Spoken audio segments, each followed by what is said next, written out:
കടൽ എല്ലാ കാലത്തും നമുക്കൊരു അത്ഭുത ലോകമാണ്. ഒരുപാട് വിസ്മയങ്ങളെ കടൽ ഒളിപ്പിച്ചു വച്ചിരിക്കുന്നുവെന്ന് നമ്മൾ പറയാറുണ്ട്. എത്ര കണ്ടാലും മതിവരാത്ത കടലിനെ കടലമ്മ എന്ന് നമ്മൾ വിളിക്കാറുണ്ട്. കടലമ്മ കള്ളി എന്ന് കടൽ തീരത്ത് എഴുതി വച്ച് തിരമാലകൾ അത് മായ്ച്ചു കളയുന്നത് കുട്ടിക്കാലത്തും ഇപ്പോൾ മുതിർന്നപ്പോഴും നമ്മൾ കൗതുകത്തോടെ ചെയ്യാറുണ്ട്. കടലിനകത്തെ മായക്കൊട്ടാരത്തിൽ രാജകുമാരിയെ അന്വേഷിച്ചു പോയ രാജകുമാരനെക്കുറിച്ചുള്ള മുത്തശ്ശി കഥകളും നമ്മളിൽ പലരും കേട്ടിട്ടുണ്ടാവും. കടൽ കടന്നു വന്ന വാസ്കോഡ ഗാമയെക്കുറിച്ചും മഗല്ലനെക്കുറിച്ചും കൊളംബസിനെക്കുറിച്ചും ചരിത്ര ക്ലാസ്സുകളിൽ പഠിപ്പിച്ചപ്പോൾ ശ്രദ്ധയോടെ കേട്ടിരുന്നിട്ടുമുണ്ട്. അവരുടെ ധൈര്യത്തെ മനസ്സിൽ ഒരു 100 വട്ടമെങ്കിലും അഭിനന്ദിച്ചിട്ടുണ്ട്. തിരകൾ മുറിച്ചു കടന്ന് ആഴക്കടലിൽ പോയി മത്സ്യബന്ധനം നടത്തുന്നവരെ നമ്മൾ ബഹുമാനത്തോടെ നോക്കി നിന്നിട്ടുണ്ട്. കടലമ്മ കലി തുള്ളുമ്പോൾ തീരമാകെ വേദനയുടെ കണ്ണുനീർത്തുള്ളികൾ വീഴുന്നതിനെക്കുറിച്ചും പലപ്പോഴും ദുഃഖത്തോടെ മനസ്സിലാക്കാറുണ്ട്. ഒരു 10ാം ക്ലാസ് അവധിക്കാലത്താണ് എറണാകുളത്തെത്തിയപ്പോൾ നേവി ഉദ്യോഗസ്ഥരുടെ വെള്ള യൂണിഫോം ആദ്യമായി കാണുന്നത്.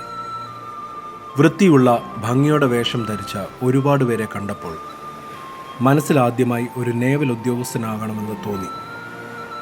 മതി വരാതെ കടൽ കാണുവാനുള്ള ആഗ്രഹം കൂടിയുണ്ടായിരുന്നു അതിനു പിന്നിൽ. ജീവിതയാത്രയിൽ നടക്കാതെ പോയ ഒരുപാട് മോഹങ്ങളിലൊന്നായി അതും മാറി. നിങ്ങളിൽ ആരെങ്കിലും അങ്ങനെ ചിന്തിച്ചിട്ടുണ്ടോ? ഒരിക്കലെങ്കിലും കപ്പലിൽ കയറണമെന്നും ഉൾക്കടലിലേക്ക് പോകണമെന്നും ആഗ്രഹിക്കാത്തവരുണ്ടോ? കപ്പലുകളിൽ ജോലി ചെയ്യുന്നവരെക്കുറിച്ചും അവർ കാണുന്ന പ്രഭാതങ്ങളും സായാഹ്നങ്ങളും സീമകളില്ലാത്ത നീലാകാശം എങ്ങനെയായിരിക്കുമെന്നും ഞാൻ പലപ്പോഴും ആലോചിച്ചിട്ടുണ്ട്. പേമാരിയും കൊടുങ്കാറ്റിനെയും കടൽ കൊള്ളക്കാരെയും അതിജീവിച്ച് അവരെങ്ങനെയാണ് വർഷങ്ങളോളം സമുദ്രങ്ങളിൽ ജോലി നയിക്കുന്നതെന്നും ചിന്തിച്ചിട്ടുണ്ട്. ജൂൺ 8-ാം തീയതി വേൾഡ് ഓഷ്യൻ ഡേ ആയി എല്ലാ വർഷവും ആഘോഷിക്കാറുണ്ട്. ലോക സമുദ്ര ദിനം. അതുകൊണ്ട് തന്നെ കടലിലെ വിശേഷങ്ങൾ അറിയാൻ, കാണാക്കാഴ്ചകളെക്കുറിച്ച് പറയാൻ മെർച്ചൻ്റ് നേവിയിൽ ഉദ്യോഗസ്ഥനായ മാർട്ടിൻ മാർക്കോസ് ആണ് ഈ എപ്പിസോഡിൽ സംസാരിക്കുന്നത്.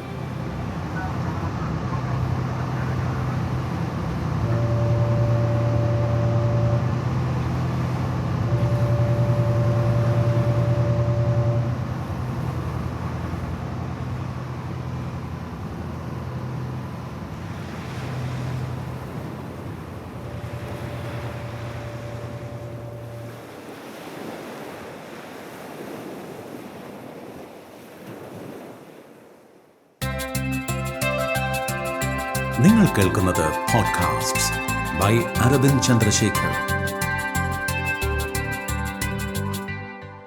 Welcome to podcast by Aravind Chandrasekhar. Martin, ഞാൻ ഈ കടലിനെ കുറിച്ചുള്ള ഒരുപാട് കാര്യങ്ങളും കടലിന്റെ ഓർമ്മകളെ കുറിച്ചും ഒക്കെയാണ് പറഞ്ഞുകൊണ്ടിരുന്നത്. അപ്പൊ മാർട്ടിൻ, നമ്മുടെ ലിസണേഴ്സിന് വേണ്ടി ഒരു ചോദ്യം. മാർട്ടിൻ എത്ര വർഷമായി ഈ ജോലി ചെയ്യുന്നു? ഇപ്പൊ 2021 ഒക്ടോബർ ആകുമ്പോൾ 10 years കംപ്ലീറ്റ് ചെയ്യും. ഇപ്പൊ ഓൾമോസ്റ്റ് 9.5 years ആയി. ഓക്കെ. ഈ നമ്മൾ കടലിന്റെ അത്ഭുത കാഴ്ചകളെ കുറിച്ച് സംസാരിക്കുന്നതിന് മുമ്പ് മാർട്ടിന്റെ ജീവിതത്തിൽ മറ്റൊരു അത്ഭുതം ഉണ്ടായിട്ടുണ്ട്. യാദൃച്ഛികമായിട്ട് ഉൾക്കടലിൽ വെച്ചിട്ട് ഒരാളെ കണ്ടു. അത് പിന്നീട് മലയാള മനോരമ ഉൾപ്പെടെയുള്ള മാധ്യമങ്ങൾ വാർത്തയാക്കുകയും ചെയ്തു. ആ സംഭവത്തെ കുറിച്ചൊന്ന് ലിസണേഴ്സിന് വേണ്ടി ഒന്ന് വിവരിക്കുമോ? ഓക്കെ, അത് എന്റെ ജീവിതത്തിൽ ഒരു വലിയൊരു ടേണിംഗ് പോയിന്റ് ആയിരുന്നു. ഞാൻ കണ്ടുമുട്ടിയത് അഭിലാഷ് ടോമി എന്ന് പറഞ്ഞൊരു സോളർ സെയിലറിനെയാണ്. അദ്ദേഹം ഇപ്പോൾ ഇന്ത്യ മാത്രമല്ല ലോകം മൊത്തം അറിയപ്പെടുന്ന ഒരു സഞ്ചാരിയും കൂടിയാണ്. ഒറ്റയ്ക്ക് ഒരു പായവഞ്ചിയിൽ ലോകം ചുറ്റിയൊരു സഞ്ചാരിയാണ്. 2013 അദ്ദേഹം സഞ്ചരിക്കുകയും പിന്നീട് 2018 ഒരു തവണ ഒരു ഗോൾഡൻ ഗ്ലോബ് റേസ് എന്നൊരു റേസിൽ പങ്കെടുക്കുകയും ചെയ്തു. അന്നേരമാണ് ഞാൻ അദ്ദേഹത്തെ കണ്ടുമുട്ടുക എന്ന് പറയല്ല, നേരിട്ട് കണ്ടിട്ടില്ല അദ്ദേഹത്തിനെ. ഞാൻ സൗത്ത് അറ്റ്ലാന്റിക്കിൽ വെച്ചാണ് ഞാൻ അദ്ദേഹത്തിന്റെ ശബ്ദം കേൾക്കുന്നത്. അദ്ദേഹം എന്റെ കപ്പൽ കാണുകയും, അപ്പൊ കപ്പലിന്റെ നിറം പച്ച കളറായിരുന്നു, ഗ്രീൻ കളറായിരുന്നു. അപ്പൊ കപ്പൽ കാണുകയും കപ്പലിന് ഗ്രീൻ ഷിപ്പ് എന്ന് പറഞ്ഞ് വിളിക്കുകയും ചെയ്തു. അപ്പൊ ഞാൻ അതിന് തിരിച്ച് റെസ്പോണ്ട് ചെയ്തപ്പോ അദ്ദേഹം ഇംഗ്ലീഷിൽ ചോദിച്ചു, can you give me my position എന്ന് വെച്ചാൽ അദ്ദേഹത്തിന്റെ പൊസിഷൻ ഒന്ന് പറഞ്ഞു കൊടുക്കാമോ, കാൽക്കുലേറ്റ് ചെയ്ത് കൊടുക്കാമോ എന്നാണ് അദ്ദേഹം ചോദിച്ചത്. ഞാൻ അദ്ദേഹത്തിന് അത് പറഞ്ഞു കൊടുക്കുകയും ചെയ്തു. അത് കഴിഞ്ഞ് ഞാൻ അദ്ദേഹത്തിനോട് ചോദിച്ചു, നിങ്ങൾ എവിടെന്നാ വരുന്നത്, എന്തിലാണെന്ന് ചോദിച്ചു. അദ്ദേഹം പറഞ്ഞു ഈ GGR, അതായത് ഗോൾഡൻ ഗ്ലോബ് റേസിലെ ഒരു പാർട്ടിസിപ്പന്റ് ആണെന്ന് പറഞ്ഞു. തിരിച്ച് മറുപടി ആയിട്ട് അദ്ദേഹം ചോദിച്ചു, കപ്പലിലെ നാഷണാലിറ്റീസ് ഏതൊക്കെയാന്ന് ചോദിച്ചു. അപ്പോൾ ഞാൻ പറഞ്ഞു ഇങ്ങനെ 4 നാഷണാലിറ്റീസ് ഉണ്ട്. അന്നേരം എനിക്ക് തോന്നുന്നു നോർവീജിയൻ ഉണ്ടായിരുന്നു, ജർമ്മൻ ഉണ്ടായിരുന്നു, പിന്നെ ഫിലിപ്പീനോ, പിന്നെ ഇന്ത്യൻസും ഉണ്ടായിരുന്നു. അപ്പൊ മറിച്ച് എൻ്റെ അടുത്ത് തിരിച്ച് അദ്ദേഹം ചോദിക്കുകയായിരുന്നു, താങ്കൾ ഇന്ത്യൻ ആണോ എന്ന് ഇംഗ്ലീഷിൽ. അത് കഴിഞ്ഞ് അദ്ദേഹം ഞാൻ തിരിച്ച് ഉത്തരം പറയുമ്പോൾ അദ്ദേഹം എടുത്ത വഴിക്ക് മലയാളത്തിൽ ചോദിക്കുന്നത് താങ്കൾ മലയാളിയാണോ എന്ന് ചോദിച്ചു. അപ്പൊ ഞാൻ പറഞ്ഞു അതെ, ഞാൻ മലയാളിയാണ്. അപ്പൊ ഞാൻ തിരിച്ചു ചോദിച്ചു നിങ്ങളും മലയാളി ആണല്ലേ എന്ന്. അപ്പൊ അതെ എന്ന് പറഞ്ഞു.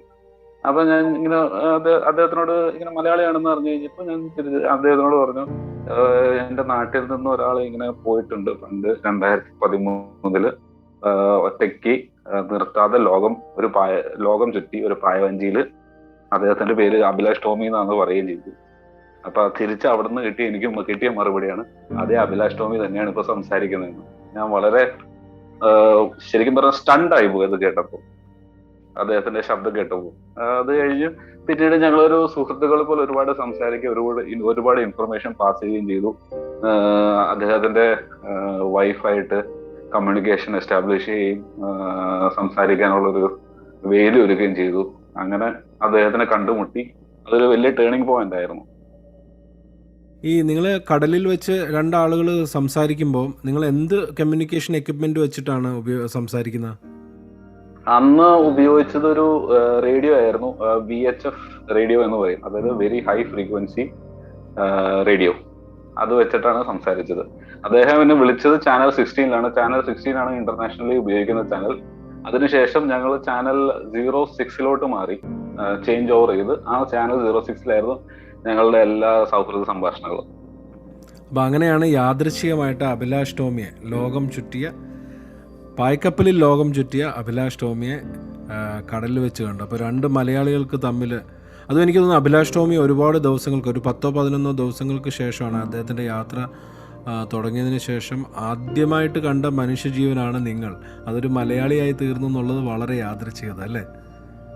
അതെ, തീർച്ചയായിട്ടും. അദ്ദേഹത്തിന് വളരെ സന്തോഷമായിരുന്നു. കാരണം ഒരു മലയാളിയെ നടുകടലിൽ വെച്ച് കിട്ടി, അതും കേരളത്തിൽ നിന്നും മൈലുകളോളം ദൂരെ ഒരു കടലിൽ വെച്ച് കിട്ടിയും അദ്ദേഹത്തിന് വളരെ സന്തോഷമായിരുന്നു. ഞങ്ങൾ ഒരുപാട് നേരം സംസാരിക്കുകയും ചെയ്തു. ഓക്കെ. ഈ ഉൾക്കടലിലേക്ക് ഒരിക്കൽ പോലും പോയിട്ടില്ലാത്ത, ഈ നമ്മൾ കടൽ എന്ന് പറഞ്ഞു കഴിഞ്ഞാൽ തീരത്തു നിന്ന് മാത്രം കണ്ടിട്ടുള്ള ഒരാളെന്നുള്ള നിലയ്ക്ക് ഞാൻ എപ്പോഴും മനസ്സിൽ ഇങ്ങനെ ആലോചിക്കും, നമ്മളുടെ തീരത്തുള്ള അല്ലെങ്കിൽ നമ്മൾ കരയിൽ നിൽക്കുമ്പോൾ ഉള്ള നമ്മളുടെ പ്രഭാതങ്ങളും സായാഹ്നങ്ങളും ഒക്കെ നമുക്കറിയാം. പക്ഷെ കടലിൽ എങ്ങനെയാണ് ഈ സൺറൈസും അല്ലെങ്കിൽ ഈ പറയുന്ന പോലെ സായാഹ്നങ്ങൾ നിങ്ങൾ കടലിലും അല്ലെങ്കിൽ കടലിൻ്റെ തീരത്തുകൂടെ ഒക്കെ പോകുന്ന സമയത്ത് എങ്ങനെയായിരിക്കും? അതിപ്പോ പറഞ്ഞു കഴിഞ്ഞാൽ എങ്ങനെ എക്സ്പ്ലെയിൻ ചെയ്യണമെന്ന് എനിക്കറിയില്ല. പക്ഷെ നമ്മൾ കരയിൽ നിന്ന് കാണുന്നതിനേക്കാളും വളരെ മനോഹരമാണ് കടലിൽ നിന്ന് കാണുക എന്ന് പറഞ്ഞു കഴിഞ്ഞാൽ. കാരണം എന്താ വെച്ചാൽ സൂര്യൻ അസ്തമിച്ച് കഴിഞ്ഞ് ഒരു കുറച്ച് മിനിറ്റുകൾ കൂടി ആ വെളിച്ചം കടലും ചുറ്റും ഉണ്ടാവും. അത് നല്ലൊരു കാഴ്ചയായിരിക്കും. ഒരു നല്ല ചുമന്ന് ചില സമയത്ത് മഞ്ഞ കളറോട് കലർന്ന ഒരു കളറോട് കൂടി നല്ല കാഴ്ചയാണ് അത് കാണാനായിട്ട്. പിന്നെ സാധാരണ നമുക്ക് കരയിൽ നിന്ന് കാണുന്നതിനേക്കാളും കൂടുതൽ സമയം കാണാൻ പറ്റും. സൂര്യൻ ഇങ്ങനെ പെട്ടെന്ന് ഇങ്ങനെ ഒരു എന്താ പറയാ വെള്ളത്തിലേക്ക് മുങ്ങി പോകുന്നത് പോലെ നമുക്ക് തോന്നും. അത്രയും മനോഹരമായൊരു കാഴ്ച. ഈ കടലിൽ അതുപോലെ അല്ലാതെ മറ്റു മനോഹര കാഴ്ചകൾ എന്തൊക്കെയാണ്? നിങ്ങൾ ഇത്രയും ഒരു 10 കൊല്ലമായിട്ട് സ്ഥിരമായി യാത്ര ചെയ്യുന്നുള്ളൊരു ആളെന്നുള്ള രീതിയിൽ മറ്റ് മനോഹരമായ കാഴ്ചകൾ, ഞങ്ങൾക്കൊന്നും കിട്ടാത്ത മറ്റ് മനോഹരമായ കാഴ്ചകൾ എന്തൊക്കെയാണ്? ഞാൻ ഏറ്റവും കൂടുതൽ കണ്ടിരിക്കുന്നത് ബയോലൂമിനസൻസ് ആണ്. അതായത് കടല് കിടന്ന് തിളങ്ങുന്നു എന്ന് പറയും. ഈ അടുത്തിടയ്ക്ക് ഒരു മൂവി ഇറങ്ങിയിരുന്നല്ലോ, കുമ്പളങ്ങി നൈറ്റ്സ്. അതിൽ കവരെന്ന് പറയുന്നത് കാണിക്കുന്നുണ്ട്. അത് തന്നെയാണ് സാധനം. അത് ഒരുതരം ആൽഗയുടെ ഡിസ്റ്റർബൻസ് കൊണ്ട് പറ്റുന്നതാണ്. ഞാൻ ഏറ്റവും കൂടുതൽ കണ്ടിരിക്കുന്നത് റെഡ് സീയിലും കണ്ടിട്ടുണ്ട്, മെഡിറ്ററേനിയനിലും കണ്ടിട്ടുണ്ട്, പിന്നെ സൗത്ത് ഓഫ് ഓസ്ട്രേലിയ, അതായത് ടാസ്മാനിയയുടെ സൗത്തിലും ഇത് വളരെയധികം ഞാൻ കണ്ടിട്ടുണ്ട്. ആദ്യമായിട്ട് ഞാനത് കാണുന്നത് മെഡിറ്ററേനിയൻ കടലിൽ വെച്ചിട്ടാണ്. ഞാൻ ശരിക്കും പറഞ്ഞു കഴിഞ്ഞാൽ എനിക്ക് വളരെ എക്സൈറ്റിംഗ് ഒരു സീനായിരുന്നു അത്. കപ്പലിന് ചുറ്റുമുള്ള വെള്ളം തിളങ്ങി നിൽക്കുന്നത് പോലെ. അതുകൂടാതെ കപ്പൽ പോകുമ്പോൾ ആ കപ്പലിന്റെ പ്രൊപ്പലറിൽ നിന്ന് വരുന്ന തിര ഇതുപോലെ തിളങ്ങി നിൽക്കും. വളരെ നല്ലൊരു കാഴ്ചയായിരുന്നു അത്. പിന്നെ രണ്ടാമതൊരു കാഴ്ച കണ്ടത്, ഞാൻ നോർവേ, റഷ്യ വടക്കോട്ട് നോർത്ത് പോളിന്റെ അടുത്ത് പോയപ്പോഴാണ്. അത് അറോറ ബോറിയാലിസ് എന്ന് പറയും, അല്ലെങ്കിൽ നോർത്തേൺ ലൈറ്റ്സ്. ഈ രണ്ട് പേരിലാണ് അറിയപ്പെടുന്നത്. ഒരു പച്ച കളറ് ഫ്ലൂറസൻ ലൈറ്റ് ആകാശത്ത് മൊത്തം വരും. അതിപ്പോ എങ്ങനെ എക്സ്പ്ലെയിൻ ചെയ്യേണ്ടതെന്ന് അറിയില്ല എനിക്ക്. Completely it will be just like A fluorescent green colour all over the sky. ഈ രണ്ട് കാഴ്ചകളാണ് എന്നെ ഏറ്റവും കൂടുതൽ എക്സൈറ്റ് ചെയ്യിപ്പിച്ചിരിക്കുന്നത്. ഈ നമ്മൾ ഈ തിമിംഗലങ്ങളിൽ ചാടി മറിയുന്നത്, ഡോൾഫിനുകളിൽ, ഇങ്ങനെയൊക്കെ ഉള്ള ജീവികളെ ഡോൾഫിൻസ് ഒരുപാട് കണ്ടിട്ടുണ്ട്. ഞാൻ ഏറ്റവും കൂടുതൽ ഡോൾഫിൻസിനെ കണ്ടിരിക്കുന്നത് പസഫിക് ഓഷ്യനിലാണ്. നമ്മളിപ്പോ ചില വീഡിയോസിലൊക്കെ കാണുന്ന പോലെ കപ്പലിന്റെ ഫ്രണ്ടിൽ ഡോൾഫിൻ ചാടുന്നത് ഒരുപാട് കണ്ടിട്ടുണ്ട്. പിന്നെ ഏറ്റവും എക്സൈറ്റിംഗ് ആയിട്ട് കണ്ടിരിക്കുന്ന സീ ക്രീച്ചർ എന്ന് പറഞ്ഞു കഴിഞ്ഞാൽ വെയിൽസ് ആണ്. ഒക്ടോബർ തുടങ്ങി ഡിസംബർ, ജാൻ വരെയുള്ള സീസണിൽ ഈസ്റ്റ് ഓഫ് ഓസ്ട്രേലിയയില് വെയിൽസ് കരയോട് അടുത്ത് വരും. The whales will move near to the land. So ഞങ്ങൾ പെർത്ത് ആങ്കറേജിലായിരുന്നു. ആങ്കറേജിൽ കിടക്കുമ്പോൾ ഒരുപാട് വെയിൽസ് തൊട്ടടുത്ത് വന്ന് ഇങ്ങനെ ശ്വാസം വലിക്കാനായിട്ട് മുകളിലോട്ട് വരുമല്ലോ. അപ്പൊ they will just breathe by coming up to the water. അത് നല്ലൊരു കാഴ്ചയായിരുന്നു. അതായിരുന്നു ഏറ്റവും best and the most exciting sea creature that I have seen at sea. ഈ അപ്രതീക്ഷിതമായ കാലാവസ്ഥ, നമ്മളിപ്പം ചരിത്രം പരിശോധിച്ചാലും ഒക്കെ നമ്മൾ കടലിനെ കുറിച്ച് പറയുമ്പം ഈ വലിയ കൊടുങ്കാറ്റും വലിയ മഴയും ഒക്കെ വരുന്ന ഈ കാലാവസ്ഥ ഇങ്ങനെ മാറി മാറി വരും. അപ്പം മാർട്ടിൻ ഇതുവരെ കണ്ടിട്ടുള്ളതിൽ ഏറ്റവും പ്രക്ഷുബ്ധമായ ഒരവസ്ഥ, അതായത് നമ്മൾക്കൊരു സാധാരണ ഒരാൾക്ക് സങ്കല്പിക്കാൻ പറ്റാവുന്നതിനേക്കാട്ടിലും വലിയ രീതിയിൽ കടലിളകി മറിയുന്നതും അല്ലെങ്കിൽ അങ്ങനെയൊക്കെയുള്ള ഒരു അവസ്ഥ ഉണ്ടായിട്ടുണ്ടോ? അതിൽ നിന്ന് എങ്ങനെയാണ് നിങ്ങൾ സാധാരണ ഇതൊക്കെ ഓവർകം ചെയ്ത് മുന്നോട്ട് പോകുന്നത്? അങ്ങനെ ചോദിക്കുകയാണെങ്കിൽ ഓൾമോസ്റ്റ് എൻ്റെ എല്ലാ സെയിലിലും ഞാൻ അറ്റ്ലീസ്റ്റ് ഒരു സ്റ്റോം എങ്കിലും ക്രോസ് ചെയ്യാറുണ്ട്. എനിക്ക് ഏറ്റവും കൂടുതൽ എഫക്ട് ചെയ്തല്ലേ, അല്ലെങ്കിൽ എന്താ പറയുക, ഡേഞ്ചറസ് ആയിട്ട് തോന്നിയിരിക്കുന്നത് സൗത്ത് ആഫ്രിക്കയുടെ സൗത്ത് ഈസ്റ്റ് സൈഡിലുള്ള അഗുലാസ് എന്ന് പറഞ്ഞ ഏരിയയിൽ വരുമ്പോഴാണ്. ഞാൻ 2 തവണ അവിടെ ക്രോസ് ചെയ്തപ്പോൾ വെതർ വളരെ മോശമായിരുന്നു. വളരെ മോശം എന്ന് പറഞ്ഞു കഴിഞ്ഞാൽ കപ്പലിന്റെ എഞ്ചിൻ ഫുൾ സ്പീഡിൽ മുന്നോട്ട് പോകുമ്പോഴും കപ്പലിന് ഒട്ടും സ്പീഡേ ഉണ്ടായിരുന്നില്ല, ഓൾമോസ്റ്റ് 0 സ്പീഡ്. അത് മാത്രമല്ല ഭയങ്കര റോളിങ് വരുന്ന തിരമാലകൾ ഇങ്ങനെ ആഞ്ഞടിക്കുകയായിരുന്നു. അതാണ് ഏറ്റവും ഡേഞ്ചറസ് ആയിട്ട് എനിക്ക് ഇതുവരെ എൻ്റെ ലൈഫിൽ കിട്ടിയിരിക്കുന്ന സ്റ്റോം. അതുകൂടാതെ ഇതുപോലത്തെ സ്റ്റോമിനെ അവോയ്ഡ് ചെയ്യാന്ന് പറഞ്ഞു കഴിഞ്ഞാൽ ഞങ്ങൾക്ക് വെതർ സർവീസ് പ്രൊവൈഡേഴ്സ് ഉണ്ട്. ഇതുപോലത്തെ സ്റ്റോം വരുന്നുണ്ടെങ്കിൽ ഞങ്ങൾക്ക് ഷിപ്പിലോട്ട് ഇതിന്റെ വാർണിംഗ്സ് അയച്ചു തരും അവര്.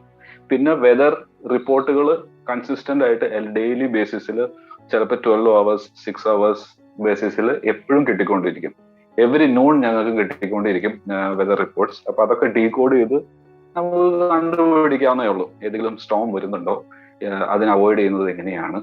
അപ്പോൾ ഈ വെതർ റിപ്പോർട്ട്സ് വരുമ്പോൾ ഈ സ്റ്റോമിന്റെ പാത്ത് അനുസരിച്ച് ഞങ്ങളുടെ ഷിപ്പിനെ ഡൈവേർട്ട് ചെയ്യും. പിന്നെ ചില സ്റ്റോംസ് ഒന്നും അവോയ്ഡ് ചെയ്യാൻ പറ്റില്ല. അങ്ങനെയൊക്കെയാണ് ഈ അഗുലാസിലൊക്കെ വന്നപ്പെടുന്നത്. പിന്നെ ഏറ്റവും ഡേഞ്ചറസ് ആയിട്ടുള്ളത് ഈ റിവോൾവിംഗ് സ്റ്റോംസ് ആണ്. അതായത് ചുഴലിക്കാറ്റ് എന്നൊക്കെ പറയില്ല, ഇപ്പൊ ഈ അടുത്തിടയ്ക്ക് ടൗട്ടയൊക്കെ വന്ന പോലെ. അതിന്റെ ഉള്ളിൽ ഒരിക്കലും പെടാൻ പറ്റില്ല. കാരണം ഞങ്ങൾക്ക് ഒരു മെർച്ചന്റ് ഷിപ്പ് ഈ സ്റ്റോമിന്റെ ഉള്ളിൽ പെട്ട് കഴിഞ്ഞ് കഴിഞ്ഞാൽ പിന്നെ ഒരിക്കലും അതിന്റെ പുറത്ത് കിടക്കാൻ പറ്റില്ല. So we normally what we do is we avoid the storm. ഞങ്ങൾ ഒരു ഓൾട്ടർനേറ്റീവ് റൂട്ട് ഉണ്ടാക്കും, or else we wait for the storm to pass. അതായത് ഷിപ്പ് നിർത്തിയിടും സ്റ്റോം പാസ് ചെയ്യാൻ വേണ്ടിയിട്ട്. അതായത് നിർത്തിയിടാന്ന് പറഞ്ഞു കഴിഞ്ഞാൽ സ്റ്റോം പാസ് ചെയ്യുന്ന സ്റ്റോമിന്റെ റൂട്ടിൽ നിന്ന് ഏകദേശം ഒരു 500-1000 കിലോമീറ്റർ മൈലുകൾ ദൂരെയായിരിക്കും ഞങ്ങൾ ഷിപ്പ് നിർത്തിയിടുന്നത്. അല്ലെങ്കിൽ ഞങ്ങൾ ഷിപ്പിന്റെ സ്പീഡ് കൂട്ടി ആ സ്റ്റോമിനെ ഓവർടേക്ക് ചെയ്ത് പിന്നിലാക്കി പോകാനുള്ള പ്ലാനിങ് ചെയ്യും. ഈ 3 രീതികളാണ് സാധാരണയായിട്ട് ഫോളോ ചെയ്യാറുള്ളത്. നമ്മളിപ്പോൾ ഉല്ലാസക്കപ്പലിലെ ജീവിതത്തെക്കുറിച്ചും അല്ലെങ്കിൽ നമ്മൾ ഒരുപാട് വീഡിയോസൊക്കെ യൂട്യൂബിൽ കാണുമ്പം, അല്ലെങ്കിൽ ഇപ്പോൾ കൊച്ചി പോർട്ടിലൊക്കെ കൃത്യമായ ഇടവേളകളിൽ ഈ ഉല്ലാസക്കപ്പലിൽ ഒരുപാട് ആൾക്കാർ വരാറുണ്ട്.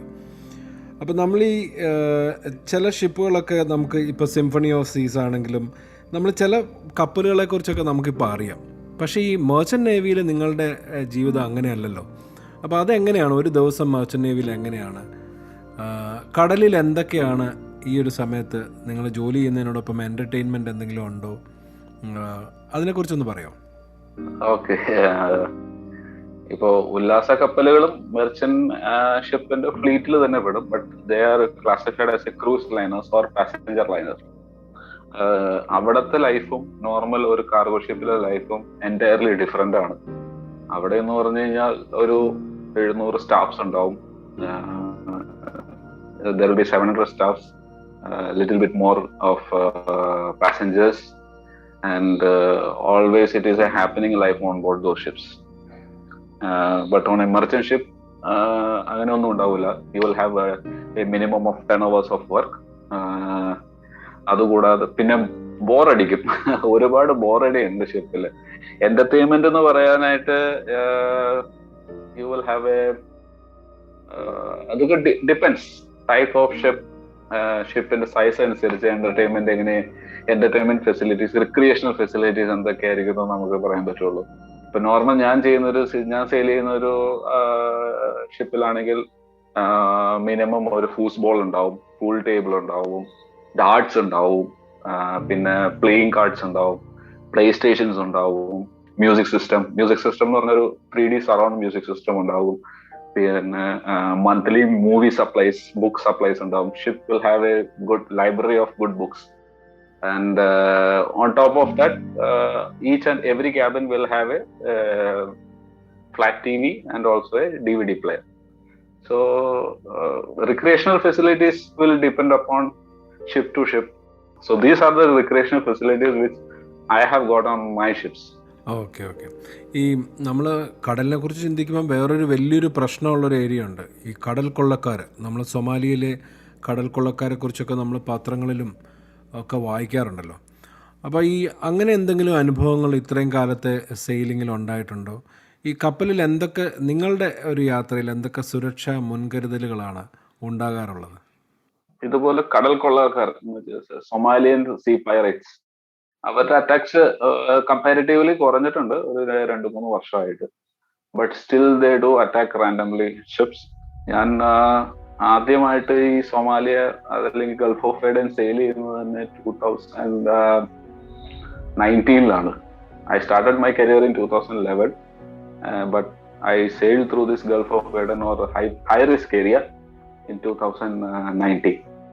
And this high risk area എന്ന് പറഞ്ഞു കഴിഞ്ഞാൽ ഓൾമോസ്റ്റ് സൗത്ത് ഓഫ് ഒമാൻ തുടങ്ങി ഒരു 15 ഡിഗ്രി നോർത്ത് ലാറ്റിറ്റ്യൂഡ് പൊസിഷൻ ഉണ്ട് റെഡ് സീയുടെ അകത്ത്. അതായത് ബാബൽ മണ്ടേബ് ഒക്കെ ക്രോസ് ചെയ്ത് റെഡ് സീയുടെ അകത്ത് ഈജിപ്തിലോട്ട് പോകുന്ന റൂട്ടാണ് അത്. And this area is heavily guarded by NATO fleet of ships.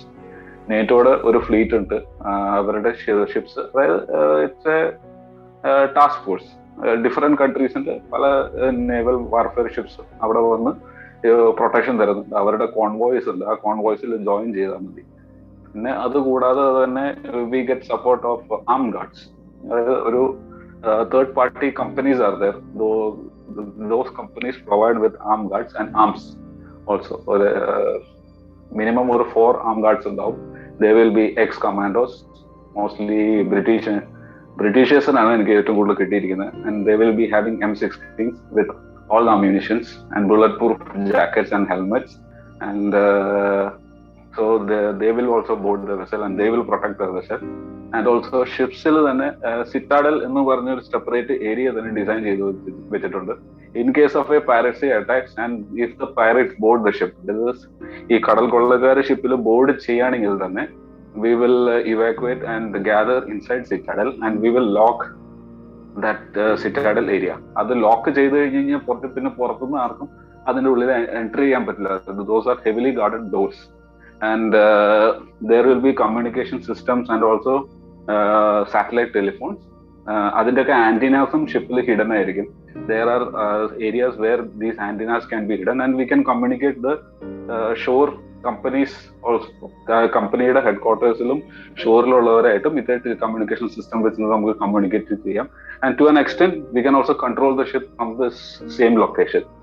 അതുകൂടാതെ തന്നെ ഈ ഹൈ റിസ്ക് ഏരിയയിലോട്ട് എൻട്രി ചെയ്യുമ്പോൾ we send daily reports to an organisation called UKMTO. അതിന്റെ ഹെഡ് ഓഫീസ് ഇവിടെ ദുബായിലാണ്. So we are supposed to send the daily messages to this organization and they keep a track on our vessel. And if by a chance if we did not send any message at a particular day or a time, then that will be considered as an emergency and the search and rescue will be immediately initiated. അപ്പൊ ഇതുപോലത്തെ ഒരുപാട് കാര്യങ്ങൾ ഇതിന്റെ പിന്നിൽ ഇപ്പോ പ്രവർത്തിക്കുന്നുണ്ട്. So this attacks have been reduced comparatively for past 2-3 years. Martin കണ്ട ഏറ്റവും മനോഹരമായ പോർട്ട് സിറ്റി ഏതാ? ഒരുപാട് തുറമുഖങ്ങളിൽ പോയിട്ടുണ്ടാവുമല്ലോ. അപ്പം ഇതുവരെ കണ്ടതിൽ ഏറ്റവും മനോഹരമായ പോർട്ട് സിറ്റി ഏതാ? ഏറ്റവും മനോഹരമായ പോർട്ട് സിറ്റി എന്ന് പറയാൻ പറ്റില്ല, പോർട്ടാണ്. It's a port called Glomfjord. നോർവേയിലെ ബോർഡോയ്ക്ക് അടുത്തുള്ള ഒരു പോർട്ടാണ്. അവിടെ ഒറ്റ ജെട്ടിയേ ഉള്ളൂ. പോർട്ട് അല്ലായിരുന്നു beautiful, the way to the port was very very beautiful. ഞാൻ ഒരിക്കലും മറക്കൂല. കാരണം it was a 6 hours passage from open sea to the port. അതായത് പുറം കടലിൽ നിന്ന് പോർട്ടിലോട്ടുള്ള ഒരു പാസേജ് എന്ന് പറഞ്ഞാൽ 6 മണിക്കൂറായിരുന്നു. ഈ 6 hours ഞങ്ങൾ പാസ് ചെയ്തത് മഞ്ഞു മൂടിയ മലകളുടെ ഇടയിലൂടെയായിരുന്നു. It was just like travelling in between the Himalayas. ഇടതും വലതും മഞ്ഞു മൂടിയ മലകൾ മാത്രമേ ഉണ്ടാവുള്ളൂ. ഇതിന്റെ ഉള്ളിൽ നടുവിലൂടെ ഷിപ്പ് ട്രാൻസിറ്റ് ചെയ്ത് ഒരു 6 hours ട്രാൻസിറ്റ് ചെയ്താണ് ഈ പോർട്ടിലോട്ട് പോയത്. And moreover, sunset on that day was at night 11:30. സൂര്യൻ അസ്തമിച്ചത് രാത്രി 11:30 ആയിരുന്നു. And sunrise was at morning 4:30. So it was a beautiful passage and beautiful port. ഇത് എന്റെ ജീവിതത്തിൽ ഒരിക്കലും മറക്കില്ലാത്ത സ്ഥലമായിരുന്നു അത്. അപ്പൊ ഇതൊക്കെ കേൾക്കുന്ന ആൾക്കാർക്ക് ഈ മേഖലയിൽ ജോലി സ്വപ്നം കാണുന്നവരൊക്കെ ഉണ്ടാവുമല്ലോ. അവരോട് മാർട്ടിന് ഇത്രയും വർഷത്തെ ഒരു എക്സ്പീരിയൻസ് വെച്ചിട്ട് എന്താ പറയാനുള്ളത്? റൈറ്റ് നൗ ഈ ഫീൽഡില് ഇന്ത്യൻസിനെ കൂടുതൽ പ്രിഫർ ചെയ്യുന്നില്ല. Because Chinese and Indonesians are overtaking our positions. Because most of the companies ഈ കോസ്റ്റ് കട്ടിങ് സ്റ്റാർട്ട് ചെയ്ത് പിന്നെ they are looking in to the salary of the crew. അപ്പോൾ so they find Chinese and Indonesians more cheap. So ഇന്ത്യൻസിനുള്ള market ഇപ്പോ ഈ ഫീൽഡിൽ വളരെയധികം കുറഞ്ഞു തുടങ്ങിയിട്ടുണ്ട്. They want only people who are experienced. അതാണ് ഇപ്പോ ഈ ഫീൽഡിലുള്ള ഒരു drawback. There was a time when I joined in this field, they needed Indians a lot. Indians ഒരുപാട് വേണമായിരുന്നു. For the last 4-5 years ആയിട്ട് they are backing off their need towards Indians. They need Chinese, Indonesians, Filipinos were already there, but they prefer these 3 nationalities. So I won't say I won't prefer anybody to go into this field, but if you are that much interested, yeah, you can go. But make sure you join in a good institute and in a good company. Okay. അപ്പം നല്ലൊരു സ്ഥലത്ത് പഠിക്കുക, നല്ല കമ്പനിയിൽ join ചെയ്യുക. അപ്പം അതാണ് മാർട്ടിന് പറയാനുള്ളത്. Martin, thank you so much. ഒരുപാട് നന്ദിയുണ്ട് ഈ കുറച്ച് സമയം നമ്മളോട് ഇതൊക്കെ ഷെയർ ചെയ്തതിന്. വേൾഡ് ഓഷ്യൻ ഡേയോടനുബന്ധിച്ചുള്ള എപ്പിസോഡ് ആയതുകൊണ്ട് ഈ ഒരു മേഖലയിൽ ജോലി ചെയ്യുന്ന ഒരാൾ അതിഥിയായിട്ട് കൊണ്ടുവരണം എന്നുള്ളൊരു ആഗ്രഹം ഉണ്ടായിരുന്നു. വളരെ യാദൃശ്ചികമായിട്ടാണ് നമ്മൾ പരിചയപ്പെട്ടത്. Thank you so much. Thank you also for giving me this chance. Thank you very much. Merchant നേവിയിൽ ഉദ്യോഗസ്ഥനായ മാർട്ടിൻ മാർക്കോസ് ആണ് നമ്മളോട് മലയാളികളുടെ അഭിമാനമായ കമാൻഡർ അഭിലാഷ് ടോമിയെ യാദൃശ്ചികമായി പരിചയപ്പെട്ടതിനെക്കുറിച്ചും കടലിലെ കാഴ്ചകളെക്കുറിച്ചും സംസാരിച്ചത്. 2021 യുണൈറ്റഡ് നേഷൻസ് ലോക സമുദ്ര ദിനത്തിൻ്റെ തീമായി തിരഞ്ഞെടുത്തത് ocean the life and livelihood എന്ന വിഷയമാണ്. ജീവനും ഉപജീവനവും. ഭൂമിയുടെ 70% സമുദ്രങ്ങളാണ്. നമ്മൾ ശ്വസിക്കുന്ന വായുവിൻ്റെ 50% നമുക്ക് നൽകുന്നത് സമുദ്രങ്ങളാണ്. ഒരുപാട് പേർക്ക് ജീവനും ഉപജീവനവും നൽകുന്നത് സമുദ്രങ്ങളാണ്. ഒരു പരിസ്ഥിതി ദിനത്തിൻ്റെ 3-ാം നാളെത്തുന്ന സമുദ്ര ദിനത്തിന് അതുകൊണ്ട് തന്നെ പ്രസക്തിയുണ്ട്.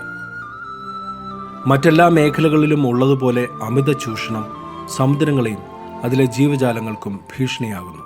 നമ്മൾ ഇന്ന് കാണുന്ന അത്ഭുത കാഴ്ചകൾ കാണുവാൻ നമ്മുടെ ഭാവി തലമുറയ്ക്ക് വേണ്ടി നമ്മുടെ പരിസ്ഥിതിയുടെ ഭാഗമായ സമുദ്രങ്ങളെ സംരക്ഷിക്കാൻ നമുക്ക് പ്രതിജ്ഞാബദ്ധരാകാം. ഈ എപ്പിസോഡ് നിങ്ങൾക്ക് ഇഷ്ടമായെന്ന് കരുതട്ടെ. പോഡ്കാസ്റ്റ് ബൈ അരവിന്ദ് ചന്ദ്രശേഖറിൻ്റെ ഫേസ്ബുക്ക് പേജിലൂടെയോ ഇൻസ്റ്റാഗ്രാം പേജിലൂടെയോ നിങ്ങളുടെ നിർദ്ദേശങ്ങളും അഭിപ്രായങ്ങളും അറിയിക്കാവുന്നതാണ്. ഡിസ്ക്രിപ്ഷനിൽ നൽകിയിരിക്കുന്ന ലിങ്കിൽ ക്ലിക്ക് ചെയ്ത് വോയിസ് മെസ്സേജായോ നിങ്ങളുടെ അഭിപ്രായങ്ങൾ അറിയിക്കാവുന്നതാണ്. വീണ്ടും പുതിയൊരു വിഷയവുമായി എത്തുന്നവരെ എല്ലാവർക്കും നന്ദി.